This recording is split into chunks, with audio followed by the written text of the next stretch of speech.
Iglesia discipulado. Este es el tema que estaremos abordando hoy. Iglesia discipulado. Vean, los 12 apóstoles son el inicio del desarrollo del Israel definitivo.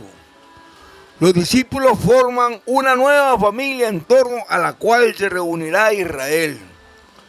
Pero, ¿qué relación guarda entre sí propiamente los discípulos y el pueblo de Dios? ¿Acaso Israel debe convertirse en un pueblo de discípulos? ¿Acaso el grupo de discípulos es el modelo para la comunidad de salvación?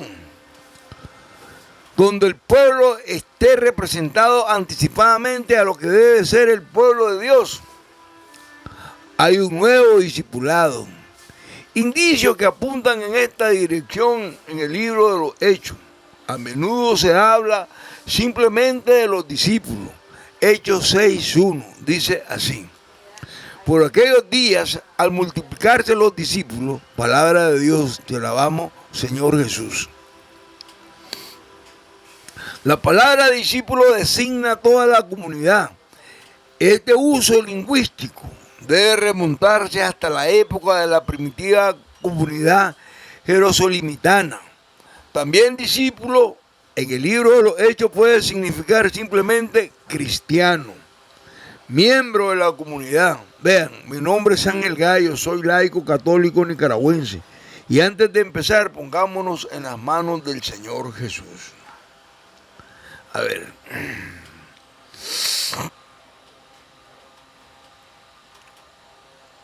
Amado Señor Jesús, hoy te doy gracias por este día que empieza. Señor, solo te pido me acompañes durante todo el día. Y por favor, enséñame a amar a todos los que me rodean, incluso a mis enemigos, como tú me amas a mí. Amén. Gracias, Señor, por escuchar esta plegaria. Gracias, Padre, por haberme permitido dirigirme hacia ti con amor, con confianza y con súplica, Señor. Gracias, Jesús. Gracias, Padre eterno. Gracias, Espíritu Santo. Que así sea. Amén. Bien, a lo que venimos. Discípulo no quiere decir otra cosa que la comunidad de Jerusalén o de otro lugar.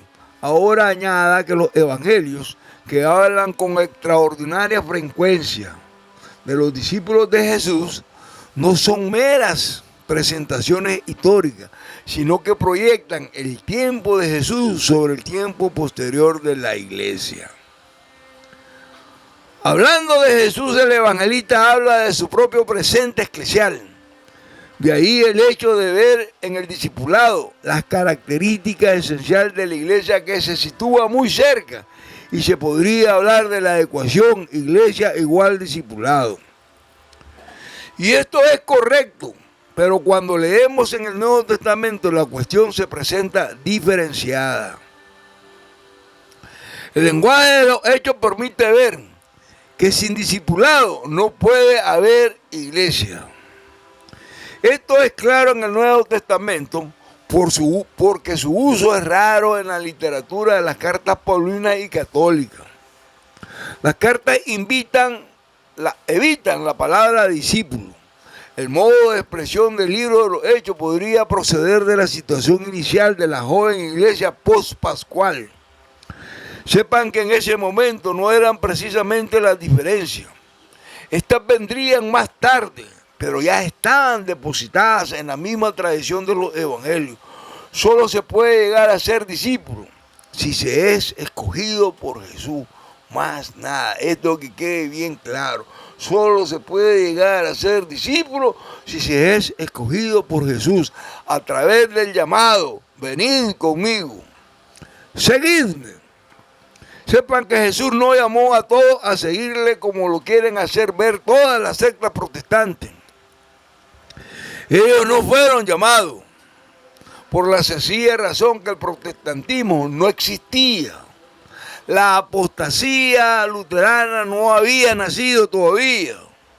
El diablo no había dado a luz.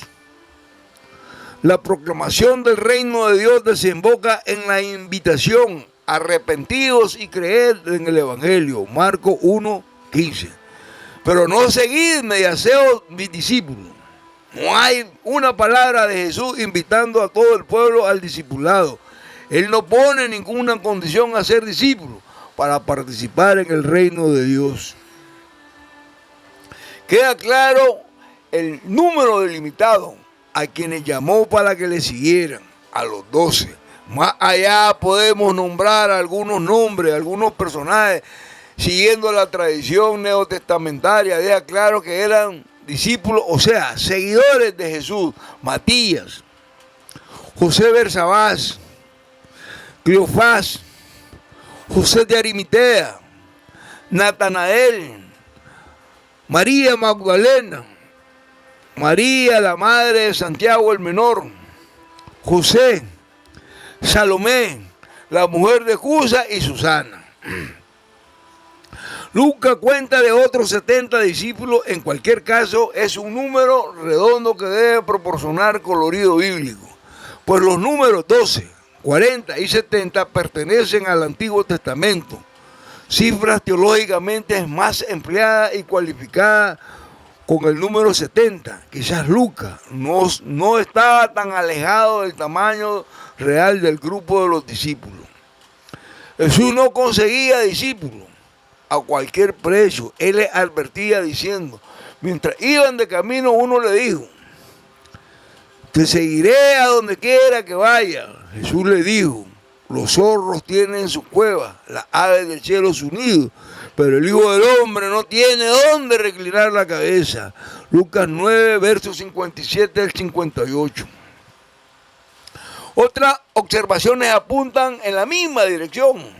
Jesús entra en casa de Zaqueo el publicano, de la misma manera que entró en la casa del publicano Levi, pero sobre Zaqueo no está la invitación, no está el seguimiento, como lo fue con Levi. Pero Zaqueo dará en el futuro a los pobres de Israel la mitad de sus bienes, y el dinero estafado lo restituiría cuadriplicándolo. Ahora, Zaqueo seguirá con su antiguo oficio de cobrador de impuestos. Jesús tampoco llamó a seguirle a Simón el leproso, en cuya casa es invitado a un banquete. Marcos 14, del 13 al 9. Algo así pasa con Lázaro. Según Juan, entre Jesús y la familia de Lázaro existía una relación especial, afectiva. Jesús ama a Lázaro y llora camino de su tumba. En el torno de Jesús hay curioso. Nadie dice que Lázaro ha sido llamado a formar parte de sus discípulos. También se habla como Nicodemo. Acude de noche a Jesús para conocerlo mejor. Juan 3, del 1 al 2. Otros simpatizantes como José de Arimatea, que en secreto es un discípulo de Jesús. Juan 19, del 38 en adelante. Y Lázaro, cuya casa en Betania es un punto de apoyo en las cercanías de la capital. Incluso hombres que acompañaron a Jesús, como Bartimeo, el ciego de Jericó que Jesús había curado, Marcos 10:52. En pocas palabras, muchos hombres y mujeres en Israel que escuchaban a Jesús, depositando en él su esperanza, pero ninguno contó entre sus discípulos. No lo siguen, sino que se quedan en casa. Son partidarios de Jesús del lugar fijo. Entre ellos están aquellos que acogen a Jesús y sus discípulos en sus casas al caer de la tarde. Jesús ha enviado a emisarios que deben procurarle alojamiento. Pero en una aldea samaritana la tensión se abre, paso entre los judíos y los samaritanos. Jesús no es acogido porque va camino a Jerusalén. Lucas 9, versos 51 al 56. El historiador Flavio Josefo cuenta que en tiempos del procurador Ventidio Cumano, año 48-52 después de Cristo, algunos peregrinos galileos que atravesaban la región samaritana hacia Jerusalén fueron atacados por samaritanos y que un peregrino fue asesinado. Los discípulos enviados sin medios ni armas necesitan un techo para alojarse después de haber estado todo el día de camino. Escuchemos cómo lo dice Lucas 10:3, verso 6 y verso 9. Y mirad que os envío como cordero en medio del lobo. Verso 4. No llevéis bolsa, ni alforja, ni sandalia. Y no saludéis a nadie en el camino. Verso 5. En la casa que entréis, decid primero, paz a esta casa. Verso 6. Y si hubiera ahí un hijo de paz, vuestra paz reposará sobre él. Si no, se volverá a vosotros. Ahora pasamos al verso 9. Curar los enfermos que hay en ella y decirle, el reino de Dios está cerca de vosotros. Palabra de Dios, te alabamos, Señor Jesús. El texto muestra que al entrar en casas extrañas no se busca solamente refugio y protección, sino en la obtención de nuevos hombres para el anuncio del Evangelio. Las casas en las que entran los discípulos deben ser puntos de apoyo del movimiento de Jesús, que se debe de extender sobre toda la tierra en una red de casas en las cuales ha entrado la paz definitiva. De este modo se crea la base viviente que sustenta la tarea anunciadora de los 12. Aquí está claro que Jesús nos llama a todo Israel al discipulado. Junto a los discípulos hay un hombre que se abre al Evangelio de Jesús, toma en serio su llamada a la conversión, pero que no comprende su seguimiento directo. No lo emprenden. De este modo resultan tres grupos. El grupo de los 12, los apóstoles, el grupo de los discípulos, que es claramente mayor, pero que sigue a Jesús directamente, y por último, el pueblo, en la medida que se acepta positivamente el anuncio de Jesús. Esta triple estructura visible la podemos encontrar en los 4 evangelios, pero en ninguno como en el de Lucas, en el discurso del Sermón de la Montaña. Lucas empieza de muy lejos para presentar con el mayor cuidado posible el público de este sermón. Pero aquellos días fue Jesús a la montaña. Pasó la noche orando y cuando llegó el día llamó a sus discípulos y eligió a 12 de entre ellos y a los que llamó también apóstoles. Bajó con ellos y se detuvo en una explanada en la que había un gran número de discípulos y mucha gente del pueblo de toda Judea, de Jerusalén, de Tiro y Sidón, que habían llegado para escucharlo. Al contrario de Mateo, Lucas habla de una explanada donde se puede alojar ordenadamente el auditorio del gran discurso de Jesús. Él mismo es el centro y en el torno él los 12. Por esta razón Lucas ha antepuesto la elección de los 12. Se forma un círculo más amplio, la gran multitud de los discípulos, y alrededor de los discípulos, el pueblo. Ahí están los 3. Lucas utiliza la palabra griega laos, dando a entender que no se trata de gente cualquiera, sino del pueblo escogido desde el antiguo. El pueblo ha acudido en masa desde todo el país de los judíos, incluso están presentes hombres de las regiones paganas de Tiro y Sidón. Jesús inicia su discurso dirigiéndose a sus discípulos.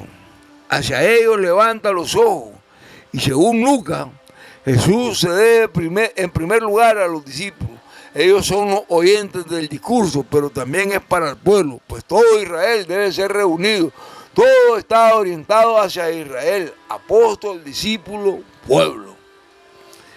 Esta línea en los evangelios no son una casualidad. No son casualidad para el pueblo de Dios definitivo.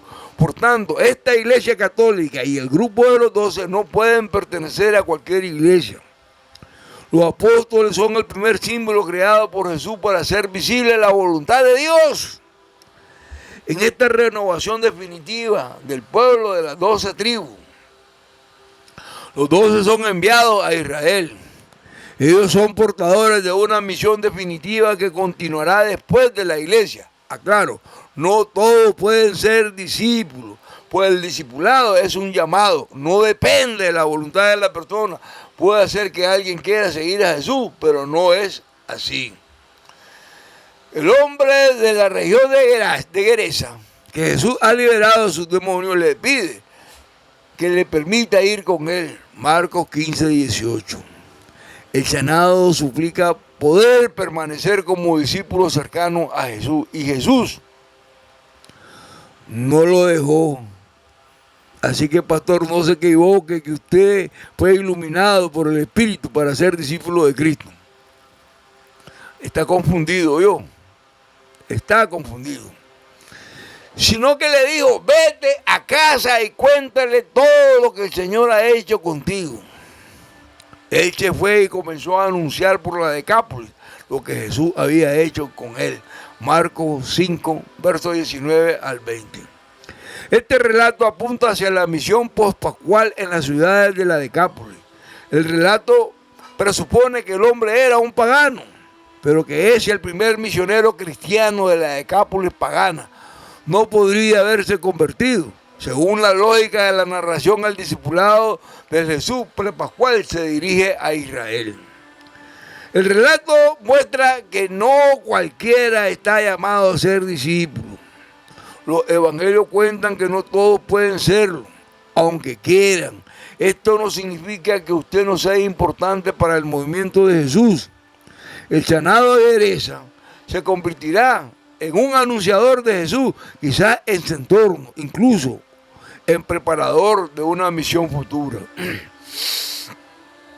Sepan que todo el que acepta la buena nueva del reino tiene su propia llamada y puede contribuir a su manera. ¿O acaso hay algo más duro cuando es llamado por Jesús?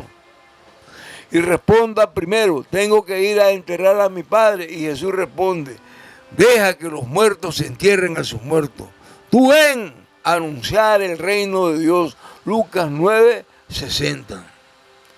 Sin embargo, al igual que en el Sermón de la Montaña, no vale solamente para los discípulos, sino para todo el pueblo de Dios, ya que se exige no solo hacer el mal, sino que se omita toda palabra irritada contra el hermano en la fe. Toda palabra irritada contra el hermano de la fe. Marcos 5:22. Se exige tomar en serio el matrimonio ajeno y que ni siquiera una vez mire con deseo a la mujer del prójimo. Mateo 5:27 al 28. Para los casados que no haya separación, sino fidelidad hasta la muerte. Mateo 5:31, 32. Que no haya tergiversación y encubrimiento del lenguaje. Mateo 5:37. Y que se dé a quien pida algo. Mateo 5:42. Esto significa una forma de vida concreta, sea en el matrimonio, en el seguimiento del anuncio, pero ambas formas de vida son posibles a la vista del resplandor y fascinación que brotan del reino de Dios. Esta no es tan aislada entre sí o desunida. Los discípulos que están de camino viven de la ayuda de la familia, que por la noche les abren su casa, y las familias viven de la nueva familia que ha comenzado en el grupo con los discípulos. Los discípulos no viven para sí, sino para el pueblo de Dios. Este es lo diferente con el pastor, porque él vive del diezmo de los demás y no vive para los demás. Esa es la contradicción increíble y dice llamarse cristiano. No hay pues un etos en dos niveles, el etos perfecto de los apóstoles y discípulos y algo menos perfecto del resto del pueblo de Dios. Sin embargo, debe admitirse que en el Evangelio hay un texto que presupone aparentemente un etos en dos niveles. El relato del hombre rico que se acerca a Jesús preguntando ¿cómo puede alcanzar la vida eterna? Jesús le remite a los 10 mandamientos. El hombre responde, los he guardado desde la juventud. Jesús lo mira con amor y le dice, te falta una cosa para hacer. Anda, vende todo lo que tienes, dáselo a los pobres y tendrás un tesoro en el cielo. Después ven y sígueme. Al oír esto el joven se fue muy triste porque tenía muchos bienes. Marcos 10, 21 al 22. La frase "te falta una cosa" podría decir "si quieres ser perfecto", Mateo 19, 21. En la historia de la Iglesia Católica, el Evangelio del joven rico ha tenido una repercusión histórica. Ha dado fuerza a muchos hombres y mujeres para dejar tras de sí su existencia burguesa y comenzar una vida de seguimiento en convivencia nueva. La historia de fundaciones de órdenes religiosas se inician con este texto. El texto de Mateo "si quiere ser perfecto" ha conducido sin duda a la idea de que en la iglesia hay dos estados. El estado de perfección son los que viven el seguimiento, y el estado de los menos perfectos solo valen para que sigan los 10 mandamientos. Pero ni Mateo ni Marcos formulan aquí normas generales para el pueblo de Dios. La historia solo narra el caso concreto de un hombre. Cuidadito, puede hacerse la pregunta: ¿en cuál de las dos perfecciones estoy? ¿Para seguir a Cristo o solo para seguir los mandamientos? Esa se la contesta usted. Que acercándose a Jesús, lleno de inquietud, el Señor le dice: vende todo lo que tiene. La exigencia vale solo para Él. La palabra es un llamado al discipulado. El texto es transparente para la iglesia de futuro. En ella hay muchas llamadas al seguimiento y al discipulado. En cualquiera de estas llamadas será siempre la persona y no para todos. Aclaro, el término de la palabra perfecto, del hebreo tamín, significa todo, indeciso, íntegro, sano, intacto. En el sentido bíblico no indica nuestra perfección, sino vivir del todo y sin división ante Dios. El rico había mantenido su fortuna al margen de su relación con Dios, y por eso necesitaba algo más en su relación con Jesús. Jesús lo quiere todo. Todo no es un privilegio de los discípulos. La pobre viuda que da 2 céntimos da todo lo que tiene, a diferencia de los ricos que solo integran al templo una parte de lo que les sobra. Ella da todo lo suyo. Marcos 12, versos 41 al 42. El todo es diferente para cada uno, y uno puede significar dejarlo todo. Para otro es quedarse en casa y ponerla a disposición de los enviados de Jesús. Quizás para un tercero ofrecer a los discípulos un trago de agua cuando se cruzan en su camino. La persona no perderá su recompensa. Mateo 10, 42. Cuanto más leen los evangelios, más claro se muestra la estructura apóstol, discípulo, pueblo. No es una característica accidental, sino que es esencia en los evangelios. Desde el punto de vista funcional, hubiera sido imposible para Jesús atravesar Israel con miles de discípulos. Y de hecho, solo le siguieron unos pocos en Israel. En definitiva, la distinción apóstol, discípulo, pueblo es una condición previa a la libertad de cada individuo en el pueblo de Dios. Todos tienen su propia historia con su poder ver, y no podemos ver con su libertad y su falta de la misma. La llamada a cada individuo corresponde a esta historia de cada uno. Solo quien ve es llamado, y nadie es llamado para algo que no se encuentra en el campo de sus posibilidades, pero todas y cada una de las llamadas pueden actuar unidas a favor del conjunto. El hecho en que la iglesia sugieran desde el siglo III comunidades de monjes como lugares más establemente diseñados para el seguimiento y los consejos evangélicos fue un desarrollo necesario para la iglesia primitiva de comunidades para hacerse una iglesia de masa.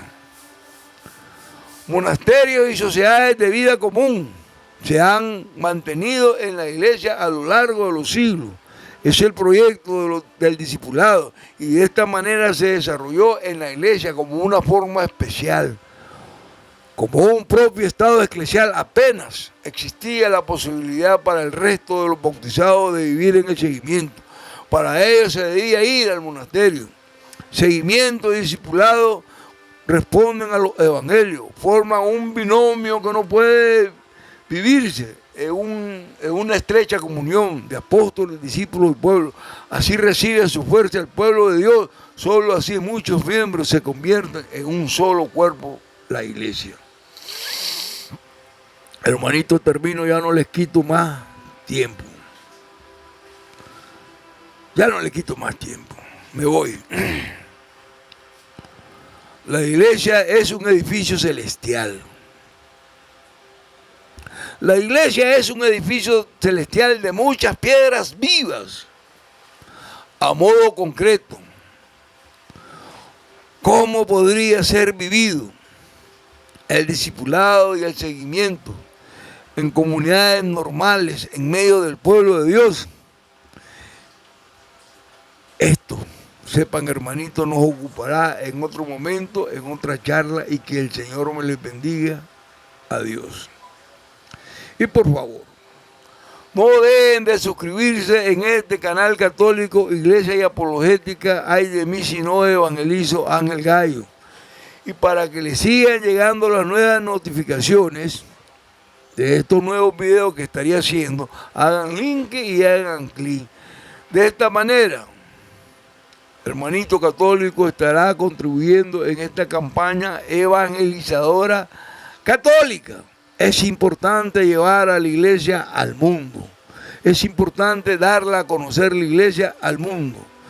Es importante, y sin temor decirlo, yo soy católico. Adiós.